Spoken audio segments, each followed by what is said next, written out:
My husband and I got married this past July. Very exciting. I know. It's been what? Like, I don't know how many, I can't count. I'm not going to sit here and count out. I actually count on my fingers still to this day. Yes, I do. But I am going to tell you, it is so important who you marry. And this is why you should never just settle in life, because everything that could go wrong in the very beginning of our honeymoon went wrong. And this is exactly what happened. Welcome to Carla Turned On, where dating and relationships get real, sex gets talked about, and the BS gets left on red. Let's get turned on.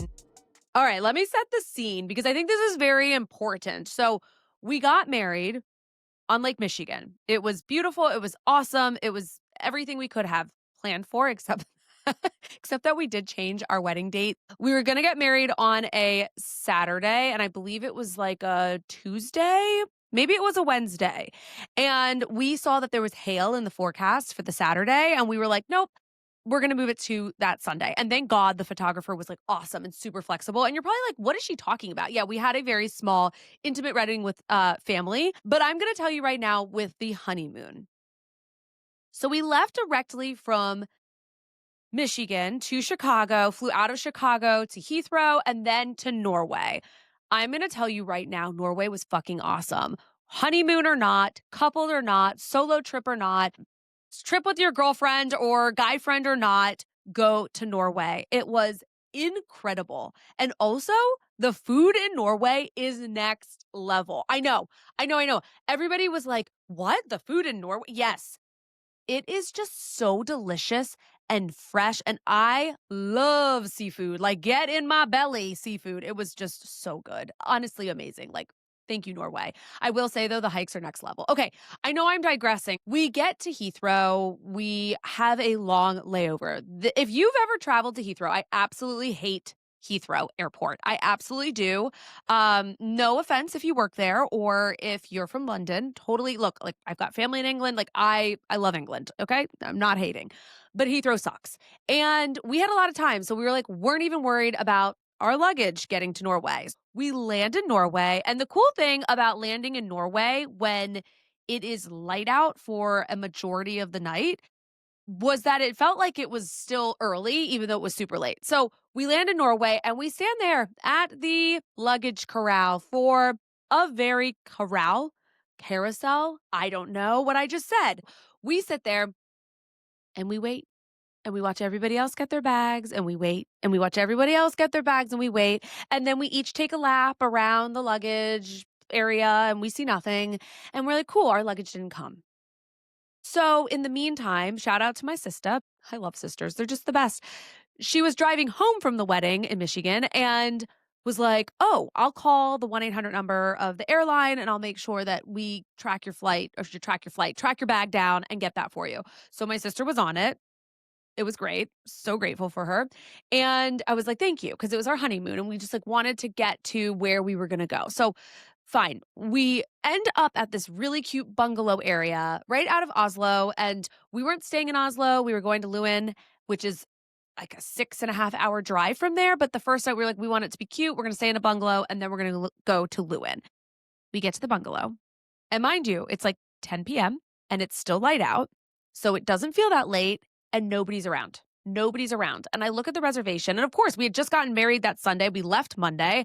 Like we weren't sitting there looking through our emails. I look at the reservation and it's like, you should have gotten an email with all the information. We look at each other because it says in fine print right there that there's nobody at a reception desk. You have to find out the code. They'll email you the code and it'll all be set. We never got that email. We never got the email. Here we are. We're like, what do we do? It's like 10:30 at night. Where do we go? What do we do? And he looks at me and goes, there was a Best Western. Shout out to Best Western. There was a Best Western down the road that we can go to. And I was like, okay.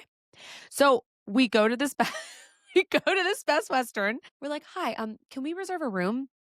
She's like, I don't know if we have any left. We're like, oh my God, you gotta be kidding me. She's like, oh, actually we do. There, a room, it sleeps 4. We're like, sleeps 4? This sounds cool. Okay, let's go. So we go upstairs into the room. We open the door. There's bunk beds and 2 single beds.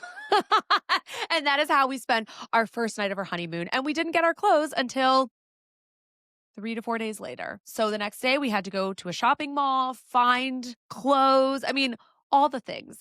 But this is why it is important with who you marry in life and who you want to spend the rest of your life with if you don't want to get married, because it is so important to find somebody who will help you find the best Western, laugh through it with you when you're delirious and jet lagged, and be able to laugh in the fact that the first night of your honeymoon, you spent the night in single beds next to each other. Yes, that person is out there for you if you haven't met them and you're like, well, that's only just you. I don't have luck like that. Yes, you do. You absolutely have luck like that. And I'm going to tell you, it wasn't just luck. You're here listening to Carla Turned On right now, which means that you are already doing the work. You're putting in the work to learn about yourself and to better yourself when it comes to romantic relationships. So there you have it.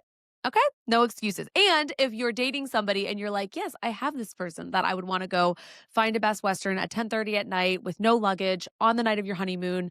Yes, I have this person. That's fucking awesome, and keep up with it. We are going to dive into my turned off rant all about how I can't stand the pressures around Valentine's Day. I know I'm a dating and relationship coach, and oh, would you know, I think the pressures around Valentine's Day are BS. And we're going to talk about that in a minute before I get too heated. And we're going to be diving all into healthy relationships. What does a healthy relationship actually look like? What's not a healthy relationship? How do you know you're in a healthy relationship? And what it feels like to actually be in a healthy relationship. And then, of course, we're going to talk about it, talking about coming in orgasms. And we're going to be diving into sexual history and body count. Ooh, and that B word, that body count word, that BC word. It gets so much hype on social media because I've talked a lot about body count and I get a lot of comments on that. So we're going to dive into that too. But first, Valentine's Day, let's get turned off. So if you are listening to this chronologically and you are in the week of Valentine's Day, it is about to go down. And if you are like, no, I'm not, but I grabbed onto this episode, that's okay. We're going to talk about Valentine's Day and how I genuinely believe it is stupidly hyped. All of a sudden, restaurants make more money off of it. It's hard to get reservations. If you're single, it can make you feel isolated, alone. If you're in a relationship, it can create crazy pressures. At the end of the day, I'm totally fine if you're like, I am a V-Day person. I like celebrating it. I love it. It's fun. I get in there. It's cool. It's cozy. Awesome. Great. But I actually think putting the emphasis on this one day, that it's supposed to be this love holiday and it's supposed to be all about the presents and the cards and going all out and putting it on social media and sharing it with the world, what you got, what you didn't get, all this stuff, blah, blah, blah, blah. Okay, I did say what you didn't get, but I guess if you're sharing with social media, you're probably putting your success story on there. I'm going to tell you right now, though, it is way overhyped because what it does is it creates loneliness. It creates expectations. It's capitalism. I mean, I know America is a capitalistic society, but I'm going to tell you right now, a lot of people make a lot of money off of this just for labeling Valentine's Day. And look, I'm all for small businesses like the cupcake business, the flower business getting their pay, like all for that 100%. But some of the bigger corporations, let's be real here. All right, I know I'm digressing here, but it can make you feel really lonely because the idea is that you're supposed to have somebody. And if you don't have somebody, well, Galentine's Day, but also I have clients who are single and who do the Galentine's Day and still feel lonely and are like, I'm getting myself out the door. I'm going to go do this. What about dudes? Dudes feel isolated. They don't have a Galentine's Day, a Palentine's Day. That's not really a thing that guys do. So then you sit there on your phone alone, feeling, reflecting, why don't I have someone? And then if you're in a relationship that is long term and you're like, this is, what are we supposed to do? Are we not supposed to do? I'm going to be real with you. Last Valentine's Day, I was getting surgery and my husband and I were just like, to be honest, this is bad. I don't even really remember if we ended up celebrating it for, maybe we made a dinner, did something like that. You can make your own Valentine's Day, but the hype around it is what I cannot stand. Because when you're hyping something up so much, you're putting such an emphasis on this thing that is supposed to be and the way it's supposed to happen. And like I said, I celebrated. Yes, I remember now. We made a dish together and we're like, oh, it's our little like celebration for our Valentine's Day. Wrote little cards to each other too. And that was cute and whatever. But I just the hype around it, like, you have to go all out or it has to be this fancy thing. No, and like I said, if that is gonna make you feel good, maybe you've been single for a long time and you're like, "I just want the fucking dozen roses. I want the wine and dine. I wanna feel good." Honestly, like, more power to you, but the hype isolates people, the hype makes people feel lonely, and the hype is just another way to make you spend money. Okay, there I said it. I'm sorry if you disagree, but let's agree to disagree? Because ultimately, however you're celebrating Valentine's Day is not going to make or break a healthy relationship. Yeah. Okay.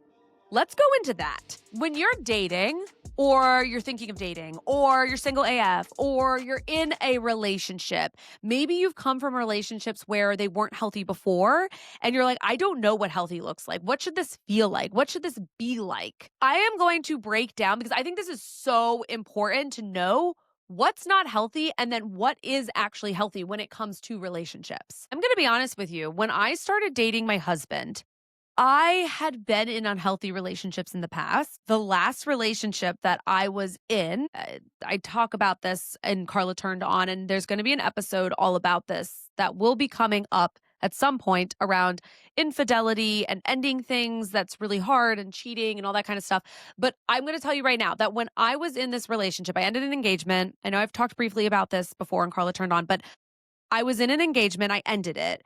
And hey, real quick, don't forget to like and subscribe. And if you want dating support, don't forget to look in the notes below where you can learn all about my guides and how to work with me. And if you want to follow me on my socials, you can find me anywhere at I am Carla Romo. Let's get turned on. Looking back, I was like, there weren't red flags. I didn't see anything that was big, whatever. But then looking back and now being in a relationship that's really secure and that's really healthy, there's moments where I'm like, oh, I felt like it was healthy because I felt good about the choices or the communication I was doing. But looking back, I'm like, oh, that person probably was lying to me or lying to themselves. Because I always say people don't lie to you, they lie to themselves because they can't be honest and real on what's actually going on. And looking back, you're like, oh, okay.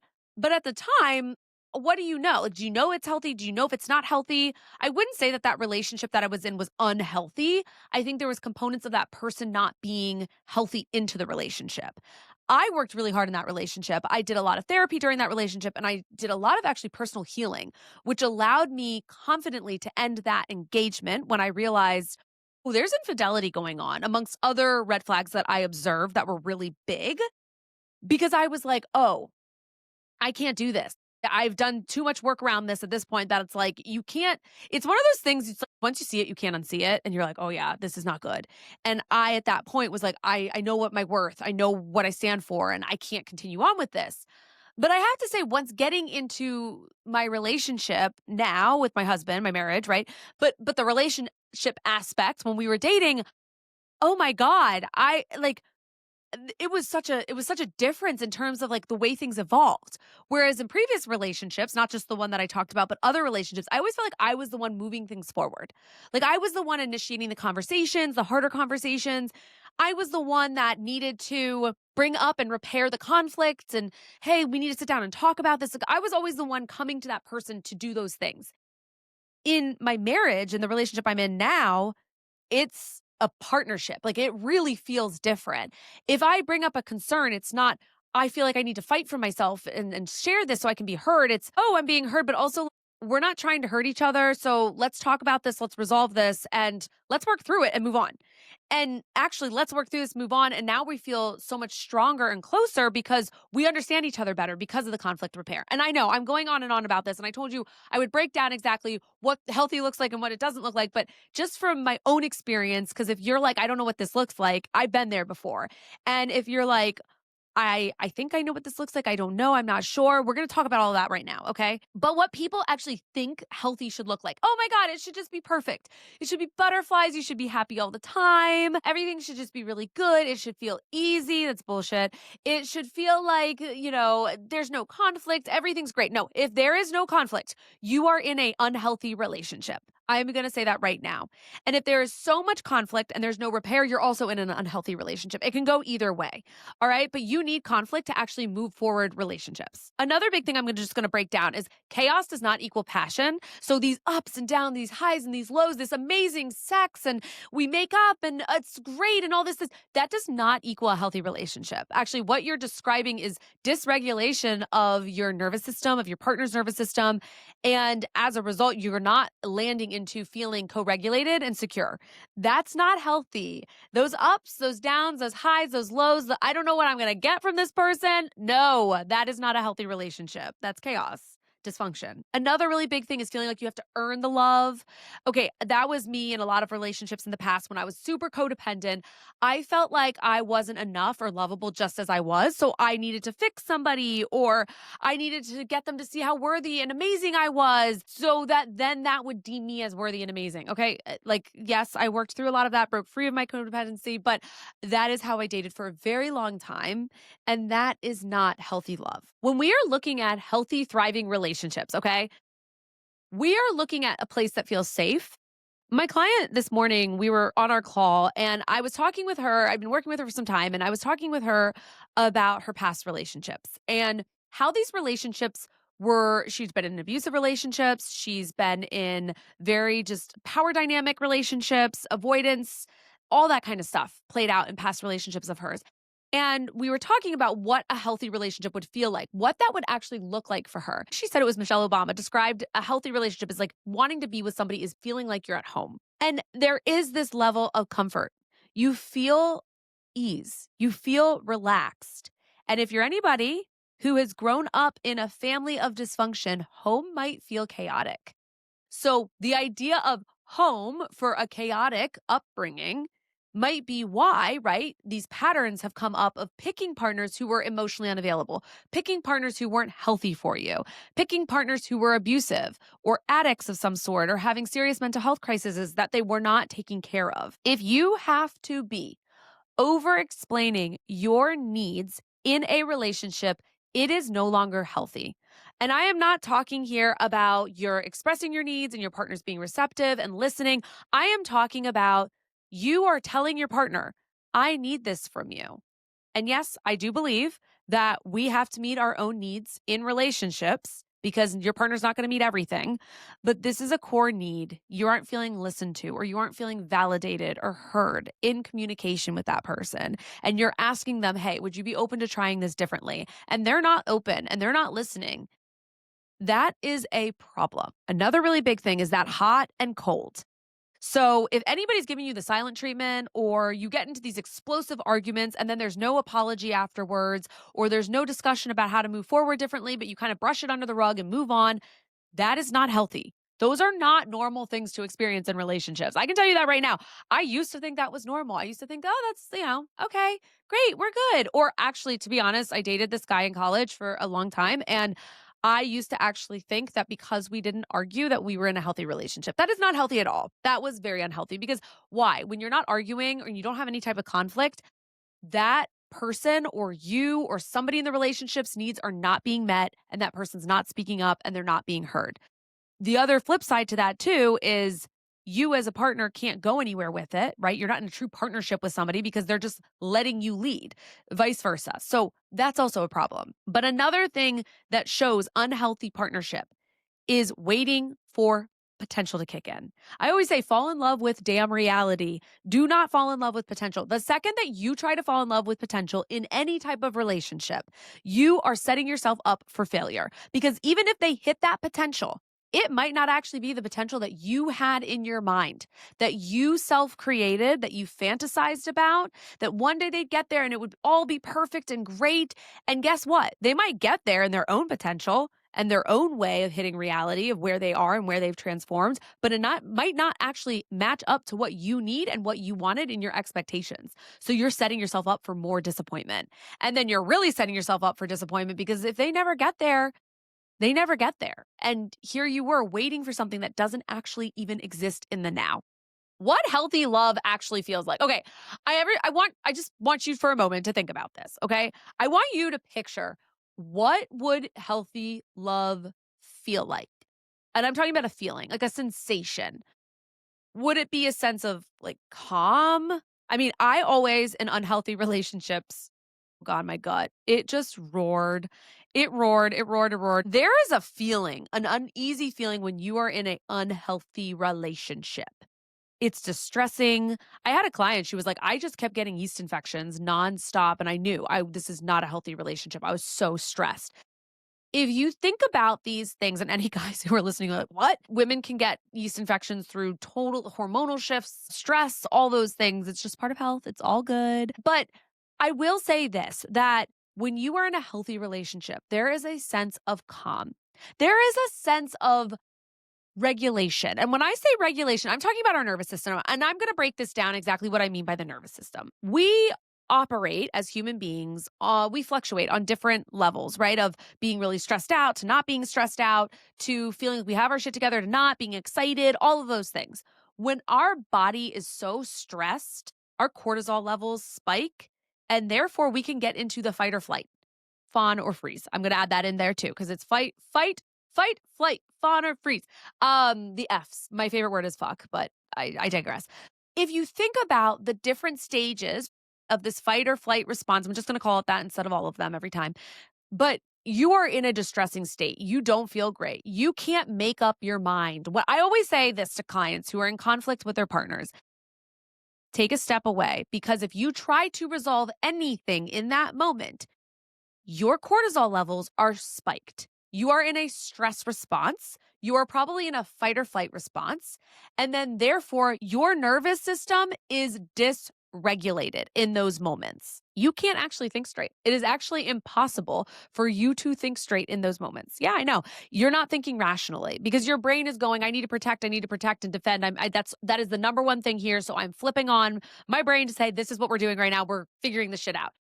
The problem is, though, is that when you are with a partner who is dysregulated or dysregulates you at a constant state, then you are in a relationship that has heightened dysregulated nervous system. You are living in a stressful state. This is why people who leave relationships, you guys ever notice the glow up, the post breakup glow up where you're like, damn, okay, like get it to that person. And I'm not saying that you have to be load up in an unhealthy relationship. But a lot of times, when you look back at pictures, if you've ever been in an unhealthy relationship, or if you haven't, okay, think about your friend who was in an unhealthy relationship. And then when they got out, think about how they had this like natural glow up. It doesn't even have to be anything fancy. I'm not saying that you had to get the haircut, change the clothing, I don't know, men grow out the beard, whatever, right? But I am talking about here, you just feel better, you look better, people can see visibly that you're better, right? Because your nervous system is regulated. You're not living in a constant state of stress. When you are in unhealthy relationships, you are living in that stress, those highs, those lows, those dips, all of it constantly. And it's unpredictable. So then your nervous system starts going, okay, and your anxiety starts saying, yeah, we need to predict. We need to figure out. We need to figure out what the threat is and how to solve it and how to fix it so that we're okay. Right? Waiting for the other shoe to drop. So when you are in a healthy relationship, you feel a sense of calm. And honestly, if you've gone from unhealthy relationships to healthy relationships, you might be waiting for that damn shoe to drop. You might be like, where is it? What's happening? Where's it going? And I'm not going to lie, I actually felt that early on with my husband. I had to go back to therapy for a little bit because I was getting triggered that was not because of the relationship or him. I was getting triggered because conflict would come up or something would happen. And my body's response would be go to protect yourself. You don't want to be left again. You don't want to have somebody who cheats on you. You don't want to have, right? Like all of these things that are irrational because he wasn't cheating. He wasn't going to leave me. And all of a sudden it's like, oh, wait, I'm safe? Oh, I'm safe? Oh, I'm safe. Oh, this feels really good. So instead, when conflict came up, I actually could turn into him instead of defaulting of, oh my gosh, fight or flight. And I actually got to melt into it. Hmm. To be honest, kind of saying this for this first time, like out loud like that, like obviously I've talked to my girlfriends and things like that about it, but it kind of puts in perspective of just how heightened when we are in these unhealthy relationships that we are trying to protect ourselves. We are trying to look out for the threat. And when you get into that safe relationship that's healthy, we can melt. We can allow ourselves to be vulnerable. We can allow ourselves to truly connect with ourselves, but with the other person, and to rely on them as your safety, as your security. This is something also in healthy relationships that when conflict arises, you might get triggered. That's normal. Okay. You're a human being. You have history, you have triggers. But what is so important in the healthy relationship is being able to turn inward to each other in the relationship and be able to use each other as a way to actually co regulate. So, here's a great little practice that might be helpful for you in the future, or if you're in a relationship now and you notice, yes, I get triggered because I have been in unhealthy relationships and I'm trying to navigate what this looks like with a partner who's healthy, but I just keep getting activated. When you get triggered, what you're going to do is rely on your partner to help you co regulate. So, this is actually practiced in parenthood a lot of times where you have a child, and I don't have kids, but I understand this that you have a child, and all of a sudden, they are throwing a temper tantrum. If you sit there and tell your child, stop it right now, stop, stop, stop, it's only going to make the situation worse and worse. It's going to dysregulate and continue dysregulating their nervous system. What they can actually do is borrow your nervous system to calm them down. And that looks like a parent staying as calm as possible. Because if you're a parent, you're probably like, oh God, no, I know those situations. Sometimes it feels so stressful. I feel like I'm going to lose it on it. But if you stay calm in those situations, if you allow yourself to just be calm, and maybe it looks like holding your child or letting your child know in a calm voice, it's okay, you're safe, it's okay, right? Being able to co regulate, it brings their nervous system back down. You can do that with a partner. So if you get triggered and you tell your partner, hey, look, I know our argument last time, I got triggered. We had this disagreement, I know, but I realized like, I'm afraid you're going to leave me. I'm afraid, you're going to walk away and then everything's going to be ruined and I have to start over again in terms of relationships. And there's something defective wrong with me. I mean, all the negative things that come up for you in that situation. And then all of a sudden, you're like, I don't know what to do. Okay, so this is where you tell your partner, I need you when I'm in those situations, I need you to help me co regulate. I feel abandoned. Okay, so if abandonment's your issue, I feel abandoned in moments like that. I know you're not abandoning me because I trust you and I trust the relationship, but my trigger goes to I'm being abandoned. You're going to leave, it's going to be over. In moments like that, can you just say to me, I'm not leaving, I've got you, I'm with you in a calm voice until I kind of start to look and come out of it? This is not your partner fixing your issues. You still need to work on the triggers. So I work with lots of clients around triggers in relationships and in dating, because you can also get triggered in the early stages of dating as well, going on dates and, oh my God, this is over, whatever. However, I will say you have to do your part to work through these triggers. You can't just rely on your partner to co regulate, but you need to work through these triggers actively of why this is coming up for you and being able to kind of put a little bow on it, seal off the past and move forward from it. But being in a healthy relationship looks like being heard. It doesn't look like being called names or screaming at each other. It looks like knowing your partner has what is best for you in their mind, and you have what's best for your partner in mind. You're also giving your partner the benefit of the doubt. I always say early into dating, we do not give that person the benefit of the doubt. They haven't built trust, they haven't built security, safety in the relationship. But once you're in a committed relationship where you've built that up, you give your partner the benefit of the doubt. I don't think that they were trying to trigger the shit out of me. I don't think that they said that to try to put me down. I genuinely believe that they have what's best for me. And I got triggered, which is normal and healthy, and forgive yourself for getting triggered. You're not a perfect human being, but I got triggered. And now, you know what? I'm going to be able to take a breath here, recognize, okay, and lean in to them.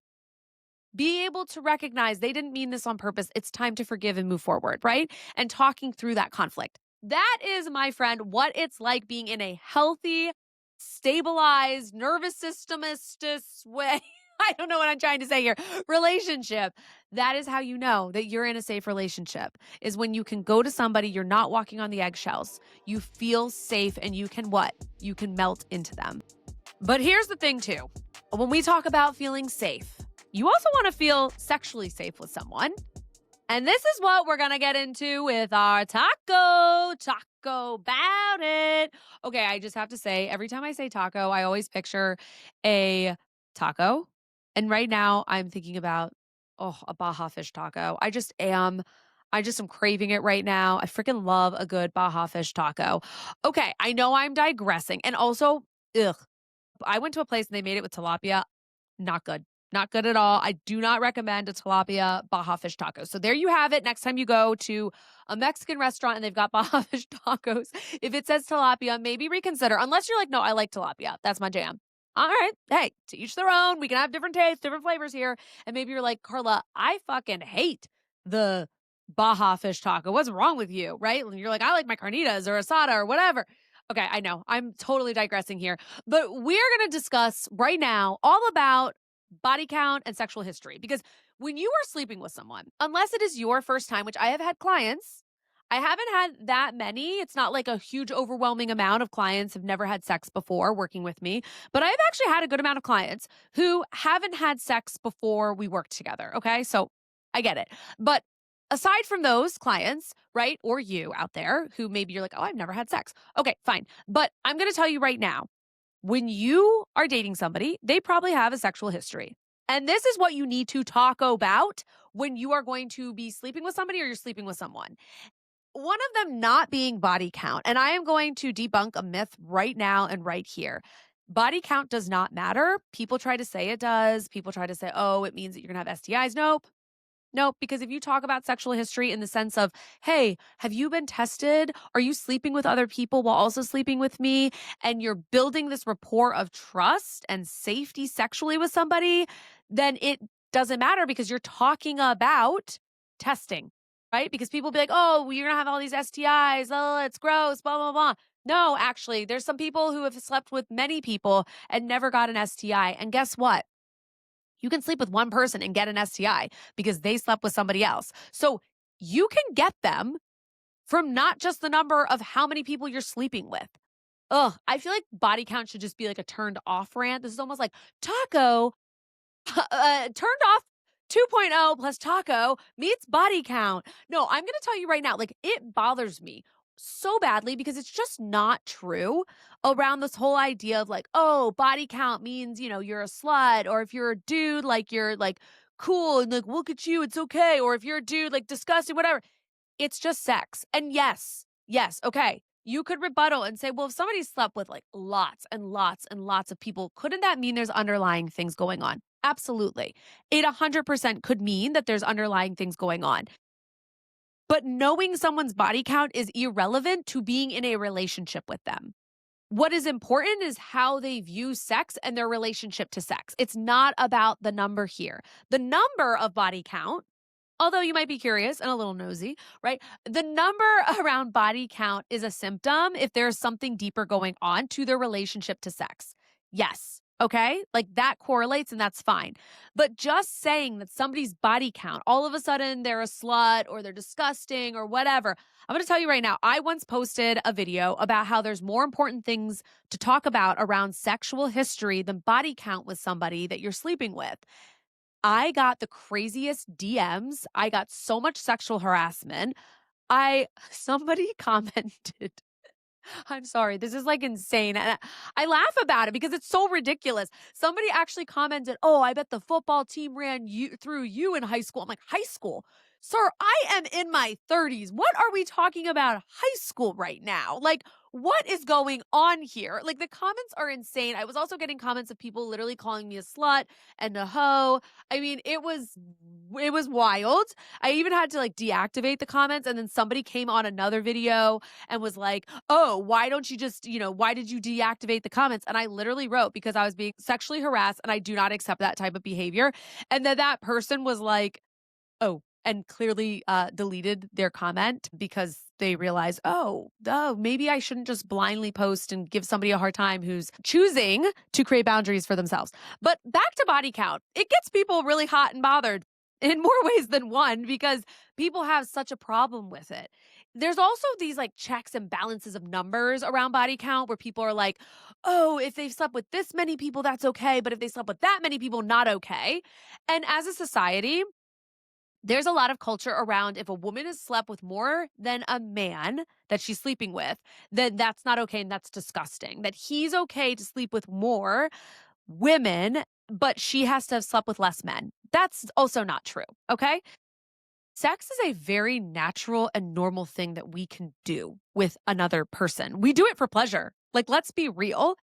And as long as you are discussing sexual history around getting tested for STIs, I'm also big on this too. Go get tested together.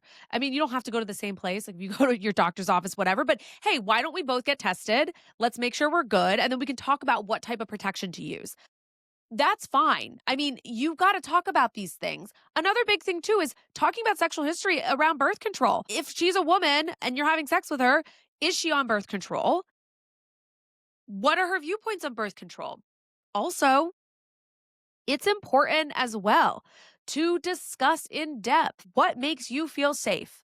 Some people are like birth control, condoms, all of it in one, getting tested, like we're using everything. Some people are like, hey, if we get tested, I don't care about using condoms as much. You got to make sure that your sexual partner, okay, because they might not, you might not be the person you're in a relationship with or not, is okay with these things. Like, that is so key and important. I'm going to be real with you though. Talking about history of body count, how many people have you slept with, can actually be damaging. And I do not recommend talking about history. I also don't recommend asking somebody flat out, oh, how many people have you slept with? And if they don't want to answer, and you get upset about that because they have a boundary, that means you crossed their boundary and they're upholding their boundary, which is healthy. I also think as well, the question isn't how many people have you slept with? Tell me about your sexual history. The question is, how do we view STIs? That's a big one. When did you last get tested? That's a big one. How are we using protection? That's a big one. Are we sleeping with other people and sleeping with each other at the same time? That's also another big one. Sorry, I just realized I kept saying big one. I know. I always make the oh God, I have a dirty mind in the taco section. Just like, please don't don't mind me. And also, if you notice, I talked about fish tacos earlier and I was trying not to go there, but I just now fucking went there. Okay, I know I am digressing. But at the end of the day, if you feel comfortable asking about body count and talking with your partner about that, and it's all good, nobody's having hard feelings, you guys are respectful, you're just kind of like talking about it because you're curious, you maybe want to know, that's totally fine. But making body count the focus as to how you view your partner, as to whether you want to sleep with the person or not, as to deciding if they fit the criteria of what's too much or too little in terms of sleeping together. If you are trying to figure out all these things in terms of asking around body count, you have deeper insecurities going on that need to be addressed. I'm just going to be honest. I'm not trying to call you out right now. I'm not trying to be an asshole and be like, you're insecure. We all have insecurities.